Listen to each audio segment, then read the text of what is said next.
Hello, my dear students in grade 8. I hope you are all doing good.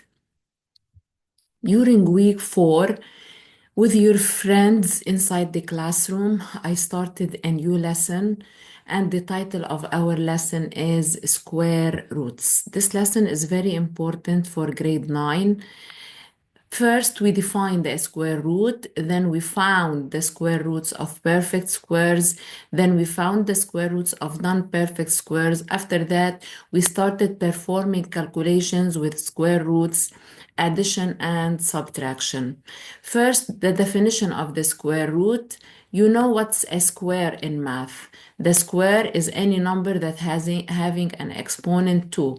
For example, 4 squared is equal to 16, 7 squared is equal to 49, negative 3 squared, since it's a negative base, the squared cancels the negative, and 3 squared is 9. We know that in mathematics, we have something called the square root. Its symbol is, this is the symbol of the square root. The symbol is called the radical, and inside it, we have a number which we call it the radicand. Always the radicand inside the radical should be positive. It should not be negative. So the general form of a square root is radical a squared. So every number inside the radical, to know its root, it should be written as a number square. Why? Since we call the square will cancel the radical, and the root of it, it will be a. So radical a squared is equal to a, and always a is positive, as I said, since the negative radicand does not exist. For example, radical 6 squared equals 6. Since the squared cancels the radical, radical 11 squared, the squared cancels the radical, it's 11. Radical 4 squared, the squared cancels the radical, it's 4. Also radical 2 squared, the squared cancels the radical, it's 2.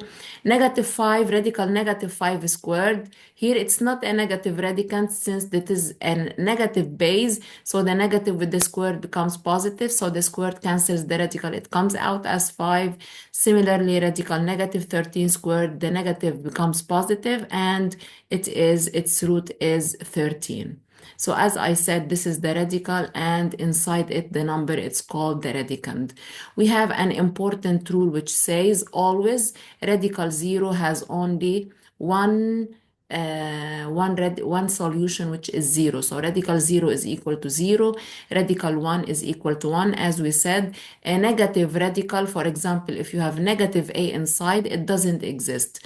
Radical negative 5, radical negative 9, radical negative 13, radical negative 16, radical negative 5 squared, all these are negative radicands. They do not exist.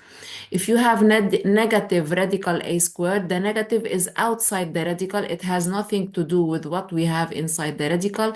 So it stays outside, and we say the squared cancels the radical, it gives me a. For example, negative radical 5 squared, the negative stays outside, the squared cancels the radical, and the answer is 5.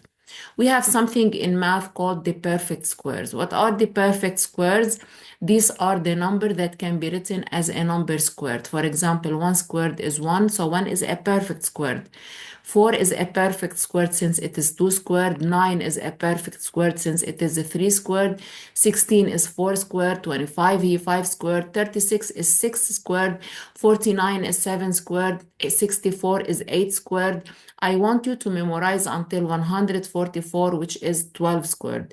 And don't forget that radical a squared is equal to a, since the squared cancels the radical. So radical 5 squared, the squared cancels the radical, it's 5. Radical 11 squared, the squared cancels the radical, it's 11. Now we have radical 36. Can I see that 36 is written as a number squared? No. I ask, can we write 36 as a perfect squared? Yes, 36 as a perfect squared, it is 6 squared. So instead of radical 36, instead of radical 36, I replace 36 by its perfect squared. It is a 6 squared. So now I say the squared cancels the radical, and the answer is 6. Also radical 9 can be written as a perfect squared. It is 3 squared. So I replace 9 by 3 squared. Radical 3 squared, also the squared cancels the radical, and the answer is 3.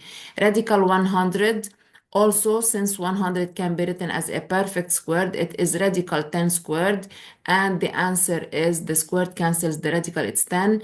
Radical 1 squared, the squared cancels the radical, and the answer is 1.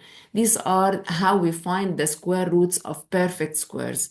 Sometimes you are given numbers inside the radicals that cannot be written as perfect squares. What should we do? Can we find a square root of these numbers? Of course, yes. So can we find the square roots of non-perfect squares? Of course, yes. How can I do this? What I do is I decompose the given number inside the radical into prime factors using a prime factorization method that we learned last year. For example, if I look at radical 18, 18, is it written as a number squared? No. Can I write it as a perfect squared? Also no. So I decompose 18 into prime factors. These are the prime factors of 18. I divide 18 by 2, it's 9, by 3, it's 3, by 3, it's 1. Then I write 18 is equal to 2 times 3 squared. Now I replace these prime factors inside the radical. Instead of 18, I write radical 2 squared times 3. Now 2 has no exponent 2, so it stays inside the radical. 3 squared has an exponent 2, so it comes outside the radical as 3. Why can I get the 3 squared outside the radical since these numbers are multiplied? Here, if I have addition, I cannot do it. If I have subtraction, I cannot do it. I can only do it when we have multiplication. I can get the 3 outside. You have here another example, which is the 24. This is how we simplify the 24. Also, you have more examples here for you to solve. This slide is an application of what I did till now with you in this lesson. Now I will continue.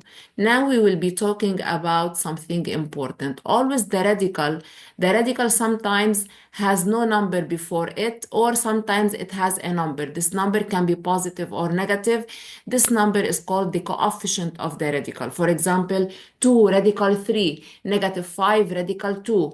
The negative 5 is a coefficient of the radical 2. Now we will perform calculations with radicals. The first operations we are performing are addition and subtraction. Always, whenever you have radicals and in between you have addition and subtraction, the rule says we can add or subtract similar or like radicands, radicals having the same radicands inside. How can we add or subtract these radicals? We add or subtract coefficients and we keep the radical as it is. For example, 5 radical 2 plus 6 radical 2. These are same radicands because both have radical 2. So I say 5 plus 6 is 11 and I keep the radical 2 as it is. Negative 11 radical 3 plus 8 radical 3 also, since they are both radical 3. So negative 11 plus 8 is negative 3 radical 3. You have also 2 examples. Now 6 radical 2 plus 8 radical 5. Can I add different radicands? Of course, no. Since they are different, so I keep my answer as it is.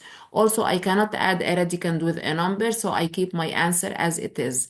Here I have negative 3 radical 5 plus 2 radical 2, negative 5 radical 5.